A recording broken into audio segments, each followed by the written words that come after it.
This is Nightline. Tonight, timeless romance. JFK Jr., once the world's most eligible bachelor, and his glamorous bride, Carolyn Bessette. Now the fascination of Gen Z. He's like timeless good looks, timeless fashion, everything about it. Their looks and 90s style back in vogue thanks to a new hit series. It's not a question of if I want to spend the rest of my life with you. It's a question of if I'm cut out to be Mrs. JFK Jr. But is Love Story too free with the facts? What some who were there are saying. And attacks intensified. The U.S. and Israel are escalating their bombing campaign as Iran remains defiant. War with Iran. Nightline special coverage continues. Tonight is day 11. Plus, Liza Minnelli, the legendary performer. Come to the cabaret. Opening up to our Robin Roberts about her fame and her famous family. Oh, Judy Garland, Vincent Minnelli, but it was mom and dad to you. And I'm so proud of it. And what she says about her darker days and her own sobriety. From ABC News headquarters in New York, this is Nightline. Thanks for joining us. Nostalgia seems to be dominating pop culture, namely 90s nostalgia, inspired by a tragic love story. He was the sexiest man alive. She, his glamorous partner. Together, they were the it couple of their time. Now, JFK Jr. and Carolyn Bessette Kennedy are being rediscovered by a new generation, obsessed with their story and their style.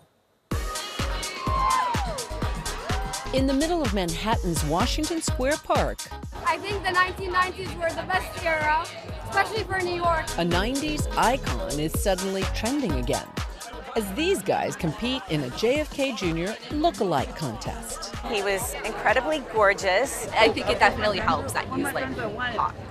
He became one of the most photographed men in America. His style and mystique are everywhere once more. He's like timeless good looks, timeless fashion. The moment follows the buzzy new FX series, Love Story. It's not a question of if I want to spend the rest of my life with you. It's a question of if I'm cut out to be Mrs. JFK Jr. The show revisits the glamour, the romance, and the tabloid-fueled marriage of JFK Jr. and Carolyn Bessette Kennedy. Well, we love the style, like the 90s New York. We love her fashion. Scroll through social media, and the 90s are back. Women recreating Carolyn Bessette's minimalist looks. Here are some things that you can get to try to achieve that look. Wives dressing their husbands like JFK Jr. Transforming my husband's style from this to JFK Jr. from Love Story Part 4, the Wizard Edition. And I think it's so lovely to see men wanting to get dressed again and experiment with what they're wearing and having fun. Independent auctioneer Lucy Bishop recently hosted an online auction of some of Carolyn's most beloved pieces, timed to the FX series, adding fuel to the fervor for her signature style. This piece is by Prada, one of her favorite designers. The Prada camel coat was originally estimated at $15,000 to $30,000, and it actually sold for $192,000 on the day. But it's not just the clothes.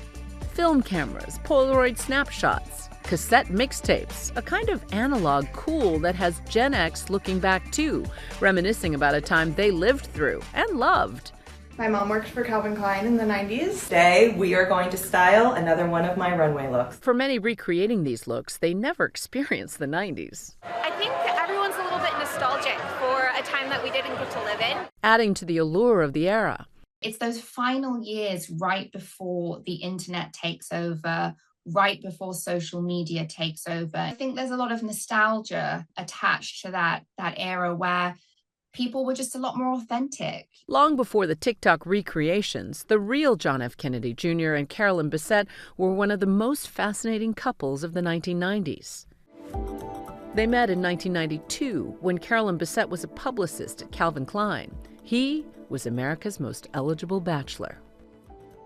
John was People Magazine's Sexiest Man Alive in 1988. John's friends loved to tease him about being the sexiest man alive. Do you mind all the stuff about you? What stuff? The stuff about being sexy and attractive, and every time you see another woman, there's all of this. Is she the one? Is this the one?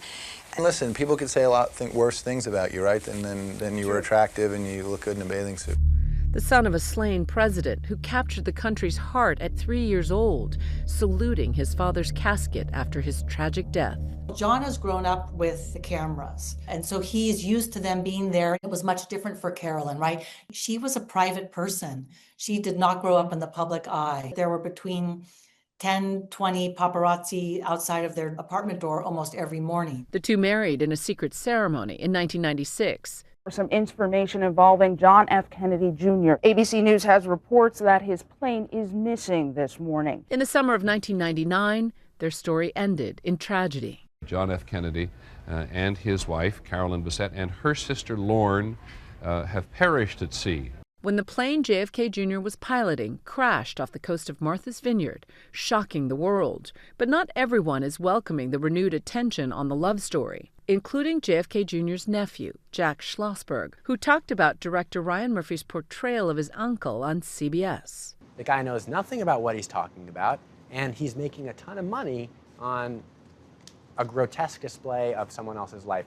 And actress, philanthropist, and filmmaker Daryl Hannah, who dated JFK Jr., writing an op-ed in the New York Times criticizing her portrayal in the series as not even a remotely accurate representation of my life, my conduct, or my relationship with John. The actions and behaviors attributed to me are untrue. Daryl Hannah I don't think she has ever spoken about John publicly before, so this was a very big deal that she came forward. Back in Washington Square Park, I already had basically all the wardrobe. Hundreds showing up to channel that 90s cool. Look this way! Just the 4 that made it to the next round have backward caps on. So is the backwards hat. By the end of the day, Some older gentlemen did tell me I resembled JFK Jr. in the skates, so that's why I wore the skates today. one lookalike takes the title. Julian DeVincentis from Stamford, Connecticut. Everyone wants to be JFK Jr., let's be honest. But the real winner here might be the era itself. New York seemed like a better, more fun place to live with so many exciting possibilities. I do think in a way that everything old is new again in terms of the 90s. It was a really cool time. It's fun for it to be brought back a little bit. We're going to turn now to the late-breaking developments in the war with Iran. The U.S. and Israel are intensifying their bombing campaign. But a new Ipsos poll shows Americans remain uncertain about the war, with 64% saying that President Trump has not explained the objectives of the war clearly. It's day 11 of the war with Iran. Here's ABC's Ian Pannell.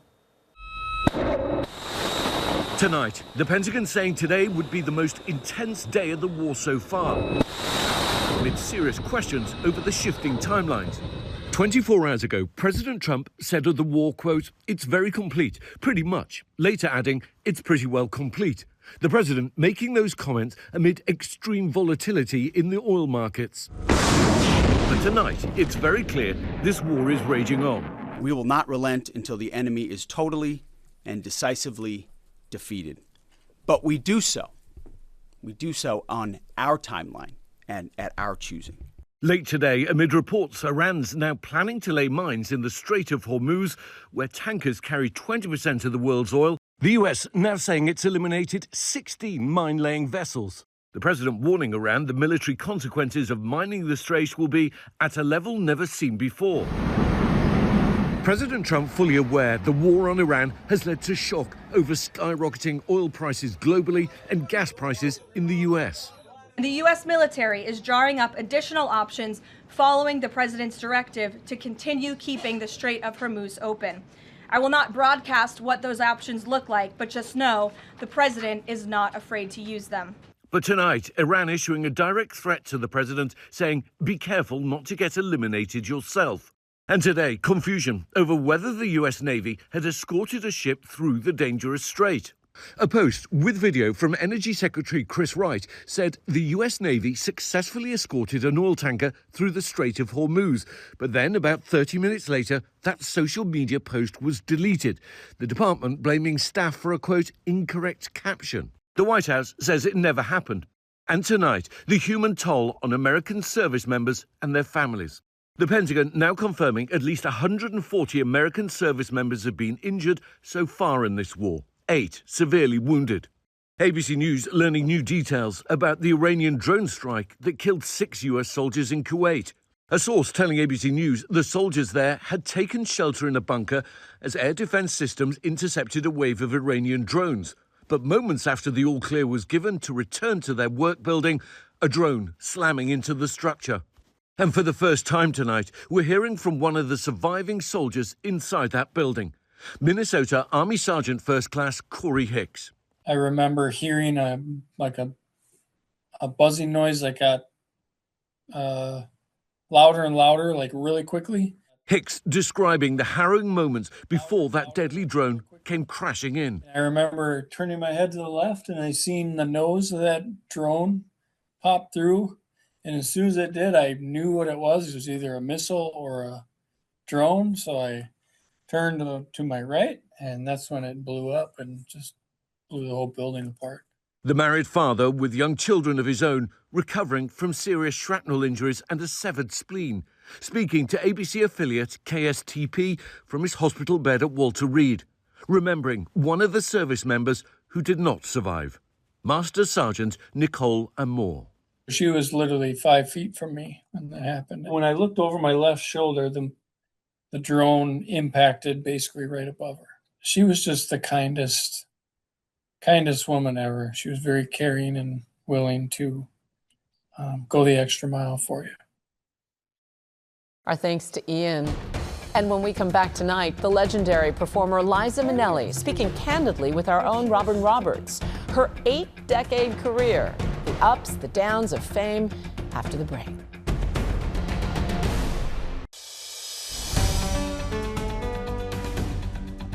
Welcome back. You know, there are few entertainers like Liza Minnelli.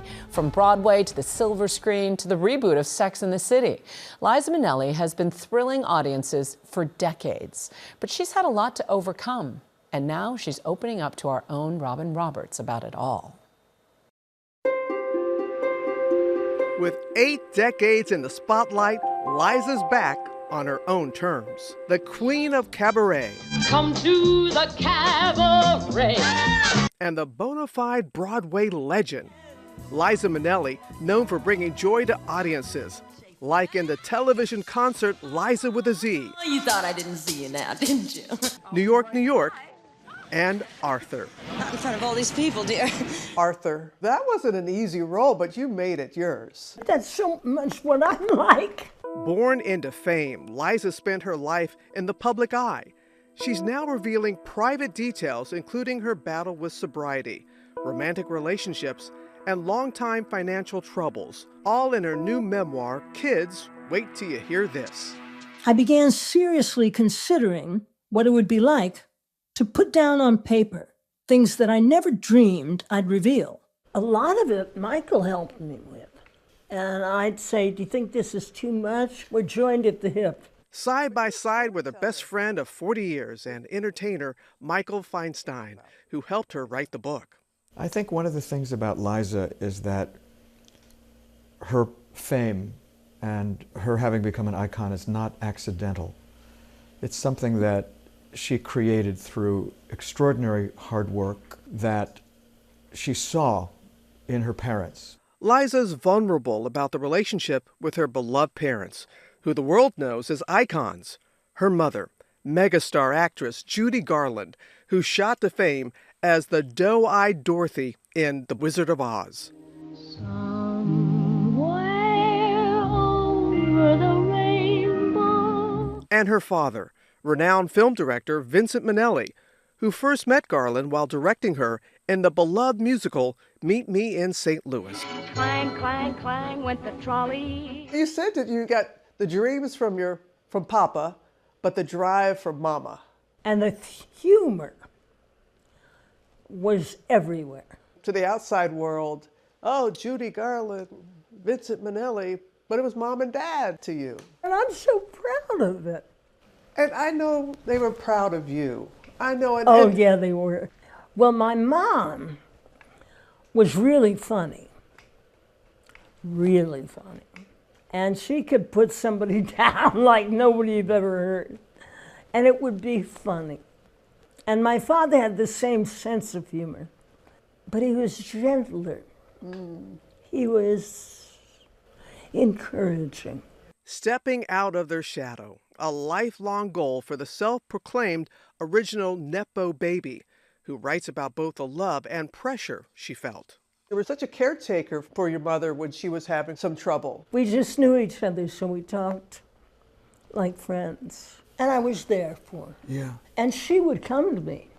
Mm-hmm. You know, it could be about anything. And they kept Mama working so hard. I was fiercely protecting her. I couldn't do it all the time. But damn, I tried. But they had beat her up so badly. When you're this high to be put on the stage, that's not a very good thing. But she fought her way through all of it. The very same can be said of you. You're a fighter. It's the reality of her mother's and her own struggle with substance use disorder. It was the first time I took any such drug, and I marveled at how quickly it took the edge off. What began as a one-day blessing soon turned into a habit, then a full-blown case of addiction in the years ahead. Liza says she fights every day to keep the disease at bay. And I'm so glad that you got the help that you needed. She is now reclaiming her story and introducing a new generation to Liza Minnelli, from Arrested Development. It's his loss. To Sex and the City 2. I love doing it because the people I was working with, they were so great. And I so appreciate what goes into talent. It's not you just talented. You have to work at being talented. Liza's talent has been depicted in pop culture with countless caricatures like this SNL skit. Is there a little knob on here that you turn and everything goes black? Portrayal after portrayal, the more private she would become. She started seeing a lot of people appearing as her in series and movies and clubs and all of that. And she'd always say, well, I don't get a penny for that. You know, what's in it for me? But I'd say it to him. You came to the point where you wanted to tell about your life because otherwise other people will tell the story. These days, Liza and Michael's most magical moments are spent at the piano, doing what they do best. But to see me in your eyes, I love you so much.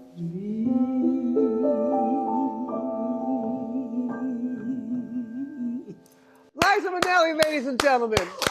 Bravo! Brava all around. Our thanks to Robin. Liza's memoir, Kids, Wait Till You Hear This, out now. We'll be right back. And that's Nightline. You can watch all of our full episodes on Disney Plus and Hulu. We'll see you right back here tomorrow, same time. Thanks for staying up with us. Good night, America.